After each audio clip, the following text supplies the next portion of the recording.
माता पिता ने बहुत जुग्गत करके ईडब्ल्यूएस कैटेगरी के अंतर्गत वसंत विहार के एक बहुत ही अच्छे पब्लिक स्कूल में उस बच्चे का एडमिशन कराया। अब वो बच्चा एक लंबी छुट्टी लेकर वापस अपने गांव चला गया है। राइट फ्रॉम प्रेगनेंसी, जो बच्चा माँ के पेट में होता है, बच्चे का congenital heart, brain, kidneys, lungs, सब चीज़ डैमेज होता है। हम कैसे कह सकते हैं कि हम अच्छे वैज्ञानिक बनाएंगे, या हम आगे जब अच्छे स्पोर्ट्स पर्सन पैदा करेंगे, या हम बहुत ब्रिलियंट साइंटिस्ट पैदा करेंगे, जबकि हम उनको गर्भ से ही ऐसी सिचुएशन में रख रहे हैं कि वो उनकी क्षमता तो वहीं खत्म कर रहे हैं। जब हमने पूछा कि आपको क्या लगता है सरकार कर पा रही है मैनेज इस सिचुएशन को, उन्होंने बोला नहीं, बिल्कुल भी नहीं कर पा रही है। तो ये मान सकते हैं आप कि बच्चों ने सरकार को फेल कर दिया है। जो बात हम नहीं कह पाते वो अब देश के बच्चे कह रहे हैं। साफ हवा के लिए, अपने अधिकार के लिए बोलने के बजाय हम सोशल मीडिया की अफवाहबाजी वाली भावनात्मक खबरों पर अपना ध्यान गड़ाए रखते हैं।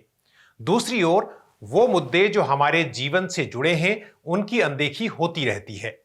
लेकिन दिल्ली एनसीआर में किए गए एक सर्वे में अब बच्चों ने सरकार को फेल कर दिया है। कहा है तुम नाकारा हो, हमें साफ हवा का अधिकार तक नहीं दे सकते। यानी जो आप हम नहीं कर पा रहे वो अब बच्चे कह रहे हैं। सबसे ज्यादा जो हमको बहुत बुरा लगा और बहुत दर्द मिला ये जान के कि अभी तक तो रिपोर्ट्स आती है मीडिया में कि people are leaving, elites are leaving, लेकिन हमने ये देखा कि बच्चे तो रहने ही नहीं चाहते इंडिया की राजधानी में। उनको विश्वास ही नहीं है कि हम कभी भी ठीक से सांस ले पाएंगे। तो वी आर सीइंग के हर बच्चा जिससे हमने बात करी और जिसने हमारा सर्वे लिया, मोर और लेस उन पे उनका विश्वास नहीं है ऑन कैपेसिटी टू चेंज। उनको लगता है ये बदलेगा नहीं। तो ये मान सकते हैं आप कि बच्चों ने सरकार को फेल कर दिया है। चिंतन एनवायरमेंटल रिसर्च एक्शन ग्रुप ने दिल्ली एनसीआर में 1250 से अधिक बच्चों पर सर्वे किया और पाया कि वायु प्रदूषण से बीमार होने के कारण 55% बच्चों को स्कूल की छुट्टी करनी पड़ती है और हर 4 में से 3 बच्चे वायु प्रदूषण से मानसिक रूप से त्रस्त हैं। यहाँ हमने जो झुग्गी में रहते हैं उन बच्चों से भी बात करी है दिल्ली एनसीआर में, और जो बहुत अमीर घर के बच्चे हैं उनसे भी, और मिडिल क्लास तो है ही है। और हमने ये पाया कि सबसे ज्यादा ये जो आश्चर्यजनक चीज ये थी कि 10 में से 7 बच्चे ये बोल रहे थे कि हमको एयर पोल्यूशन से बहुत ज्यादा मानसिक तनाव होता है, हमको बहुत टेंशन होता है, और अपने लिए नहीं, अपने फैमिली के लिए, कि उनको ना कुछ हो जाए। क्योंकि अब पता चल रहा है कि बीमारी होती है और 1.7 मिलियन लोग हर साल मरते हैं इंडिया में एयर पोल्यूशन से। जिस वायु प्रदूषण को हम सर्दियों की या दिल्ली एनसीआर की कहानी समझते हैं वो पूरे साल की है और पूरे देश की है, शहरों की ही नहीं गांवों की भी है। ये समस्या इंडस्ट्री के कारण है, वाहनों के कारण है, निर्माण कार्य से है, हमारी लाइफस्टाइल से है, और अगर मैं आपको कड़वा सच याद दिलाऊं तो हमारे त्योहारों को मनाने के गैर जिम्मेदाराना तरीकों से है। वायु प्रदूषण पर चिंतन की मासिक पत्रिका की संपादक निधि जम्वाल बताती हैं कि एयर पोल्यूशन की मार ऐसी है कि जो बच्चा आर्थिक समस्या से पार पाकर किसी तरह अपने संवैधानिक अधिकार के तहत दिल्ली के किसी पब्लिक स्कूल में दाखला लेता है, वो पैसों की कमी से नहीं, वायु प्रदूषण की मार से वापस उसी गांव में धकेल दिया जाता है। सुनिए। एक ऐसे परिवार से बात करी है जिसमें माँ जो है वो एक डोमेस्टिक वर्कर है, घर में काम करती हैं सफाई का, और उनके जो बच्चे के पिता हैं वो एक गार्ड हैं, और ये 6 साल का एक बच्चा है। अब ये माता पिता का इकलौता बच्चा है, गरीब परिवार से है।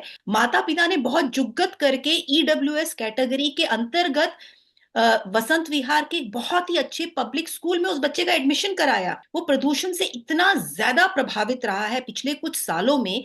इस साल की जो सर्दी थी, वायु प्रदूषण के चलते उसका इतना बुरा हाल हो गया कि उसके माता पिता को आखिरकार उसको वापस अपने गांव मथुरा में भेज देना जाना पड़ा। तो आप सोच सकते हैं कि वायु प्रदूषण किस तरह से गरीब परिवारों को गरीब रहने के लिए मजबूर कर रहा है। असल में कई बार ये मान लिया जाता है कि ये खबरें लोगों को डराने के लिए हैं और इससे बेवजह इको एंजाइटी होती है। ऐसा मानने और कहने वाले लोगों में कई बार हमारे पॉलिसी मेकर्स, जनप्रतिनिधि और संवैधानिक पदों पर बैठे लोग भी शामिल हो जाते हैं। लेकिन सही दृष्टिकोण हो तो इन रिपोर्ट्स को अलार्म बेल की तरह लिया जाना चाहिए और सही एक्शन उठाकर या नीति बनाकर समस्या से निपटने और उसके समाधान के लिए इसे इस्तेमाल किया जाना चाहिए। फिर भी अगर किसी को लगे कि वायु प्रदूषण प्रभावों की चेतावनी किसी एनजीओ का एजेंडा है या पत्रकारों की कपोल कल्पित कहानी है, तो इन एक्सपर्ट डॉक्टरों को सुनिए जो रिसर्च स्टडीज के आधार पर हमें बता रहे हैं, चेता रहे हैं कि हम कैसे अपने बच्चों का ही नहीं पूरे देश का मुस्तकबिल जलते हुए देख रहे हैं। And what it does is it decreases the cortical matter of the fetus in the uterus. It decreases the ventricular flow. वायु प्रदूषण गर्भ में पल रहे भ्रूण के मस्तिष्क की बाहरी परत को कमजोर करता है।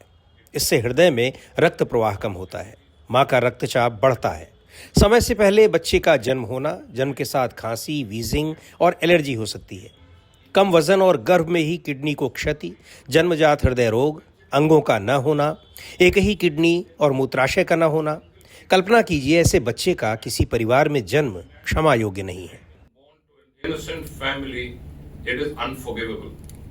ऐसा नहीं है कि इंडियन डेटा नहीं है, इंडियन डेटा बहुत है जो बताता है कि एनवायरनमेंट किस तरह से प्रेगनेंसी और अभी जो बच्चे पैदा नहीं हुए उन पे क्या इफेक्ट कर सकता है। तो कहने का मतलब ये है कि जो हम इफेक्ट देख रहे हैं, जैसे आज हम बात कर रहे हैं अपने ऊपर ये इफेक्ट हो रहा है, मेरे पे ये इफेक्ट हो रहा है, पर आप उसका सोचो वो बच्चा जो अभी पैदा ही नहीं हुआ है वो तो सारे इफेक्ट पहले से ही लेके पैदा हो गया।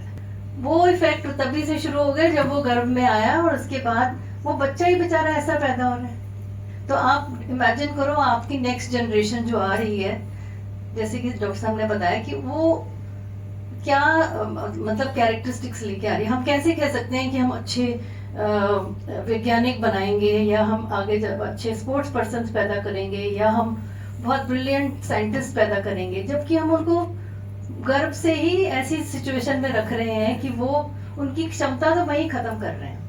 एक पत्रकार के तौर पर अपने 2.5 दशकों से अधिक समय के अनुभव के आधार पर मैं ये कह सकता हूं कि डॉक्टर, रिसर्चर, साइंटिस्ट, पत्रकार या तमाम सर्वे कुछ भी कहें, हम में से कुछ तो शुतुरमुर्ग की तरह रेत में सिर गड़ाए ही रहेंगे। लेकिन क्या इससे सच्चाई बदल जाएगी? एक नकली दुश्मन का हौवा खड़ा करने से असली दुश्मन रास्ते से हट नहीं जाता। आज की सच्चाई यही है। आपके बच्चों की सेहत और उनके भविष्य के लिए जो सबसे बड़ा दुश्मन है वो पाकिस्तान या चीन तो बाद में है, पहले वो प्रदूषित पानी और हवा है जो दिन रात हमारे शरीर में जा रहे हैं। सरकारें नहीं चाहती कि हम इन मुद्दों पर सवाल पूछेंगे तो हमारे सामने क्लाउड सीडिंग का ड्रामा होगा या किसी स्मॉग टावर या एयर प्यूरिफायर का झुंझुना हमें थमा दिया जाएगा। इस वीडियो में कही गई बातों का सरोकार सीधे आपसे, आपके बच्चों से और देश के भविष्य से है। आपका क्या सोचना है हमें कमेंट सेक्शन में जरूर बताएं। वीडियो को शेयर करें और मुद्दों से जुड़ी खबरों के लिए इस channel eco and energy talk को सब्सक्राइब करें। हमें सपोर्ट करना चाहते हैं तो ज्वाइन का बटन दबाकर चैनल की सदस्यता भी ले सकते हैं। जल्द ही एक नए वीडियो के साथ आपसे फिर मुलाकात होगी। तब तक के लिए नमस्कार, जय हिंद।